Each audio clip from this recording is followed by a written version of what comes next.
Hello and welcome. What I'd like to talk about now is love. Now for some of you, as soon as I said that, or even when you read my YouTube clip, and just interesting, isn't it, that our behaviours and what it means, and it's all because of what's been downloaded into here. Not that it's right or wrong, but I find it interesting.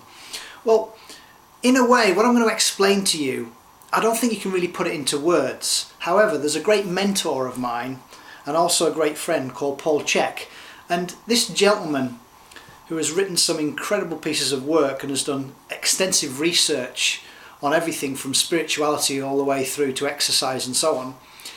He believes he believes it's a code, but there are 4 different levels to loving. The first level is called sex and violence.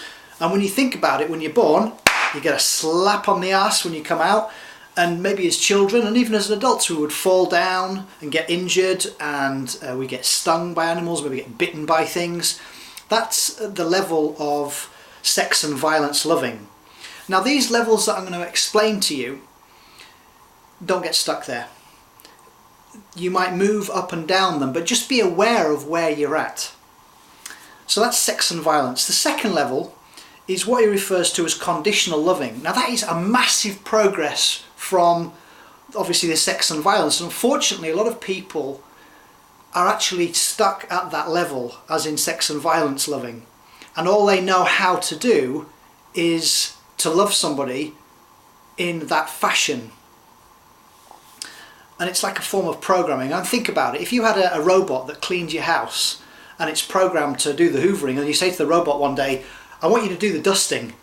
Unless you put the program in, it's not going to be able to do it. Yeah? So the next level up from sex and violence is conditional loving. Now, as I said, it is a massive leap from sex and violence. In other words, if my partner might say, right, if you don't stop hitting me, then I'm going to stop loving you. And assuming my partner, the meaning of love means pleasure to her, then she would stop hitting me, and I've created that as a distinction, and hopefully we'd move to that level. So it comes with a condition. The thing I don't particularly like about the conditional loving is you see that a lot with people, whereby, well, I won't love you if you do that, and they might not specifically state it, but they certainly show it in that fashion. You know, they'll stop giving you money if they normally gave you money. I'm not saying not to stop giving you money, but you understand what I'm saying is they'll put in blockages because it comes with the condition. However, if I held a baby, I'd also say, well, if you don't stop pooing, I want to stop loving you or something. You know, obviously we accept it from a baby's point of view, but when we become an adult or when we grow up and we become a child, well, you should know better. And then you may find as a parent that you start putting conditions in. And remember, your children learn from how you are in the being, not necessarily by what you say. So it's a big leap from sex and violence loving to conditional loving. The third level, which is where I would like to say I spend a bit of my time, is to do with empathy and compassion loving. Empathic and compassion loving. Now obviously empathy, my understanding of it would be, well, I would have to have experienced something similar to somebody else to actually get close to it. But I can, however, show compassion. Now that is a huge step up again from conditional loving, whereby whatever occurs to you, as an example, I recently had a youth stand up on top of my hybrid Prius car, walk along it, and then land on the glass and totally smash the car.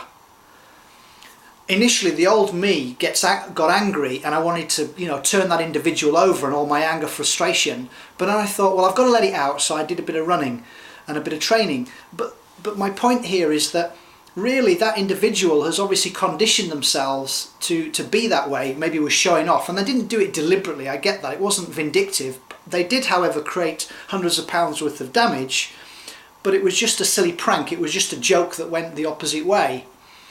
And although this person has showed cowardice by running away, I am actually going to show them compassionate love.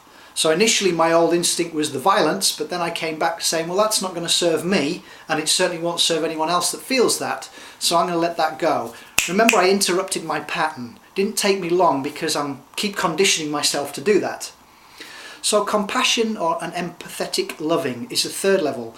Now, according to Osho, he reckons only 1 in 6 billion can ever reach the level of a Buddha or a Jesus or Muhammad, which is called unconditional love. Now, in my opinion, you're like saying the same word twice. The bottom line is just love. Whatever anyone else wants to do, it doesn't matter. Now, to me, it's kind of like a fairy foo-foo land. And I have met some individuals and incredible beings who I believe are very close to that state. The fact that they can't do their finances or do any normal day-to-day things, that's just my opinion from what I see and feel about the individuals. However, that's the level where they're at. Now, all those levels we can move up and down. But here's my question.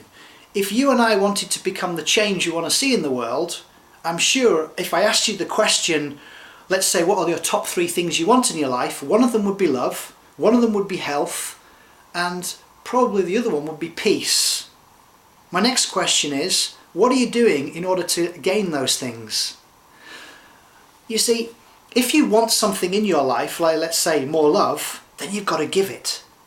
Yeah? But what I've also learnt is that I can't give what I haven't got. Just like I can't fix my broken Prius any better than I could fix somebody else's. So just be aware in your life where you may find that you don't like where you're at one of those or a few of those levels. And I often ask people, well, what do you love about yourself? Or what do you admire or like about yourself? And I found quite a few individuals that do not like the majority of themselves. That is a huge problem for them and those around them. Like I said, if you don't love yourself, then how can you possibly love somebody else? I'm not talking from a narcissistic, ostentatious point of view. I'm talking about just the love for who you are. But I start off by asking the question, what do you love about yourself? I see an example, a lot of women who will dye their hair, sticks loads of foundation or makeup on themselves just because they then think they're beautiful. They think other people perceive them as beautiful. Well, who gives a shit what other people think of you? It's what you perceive of yourself. And if you do not love yourself to that very degree, then you cannot love another any more or any less.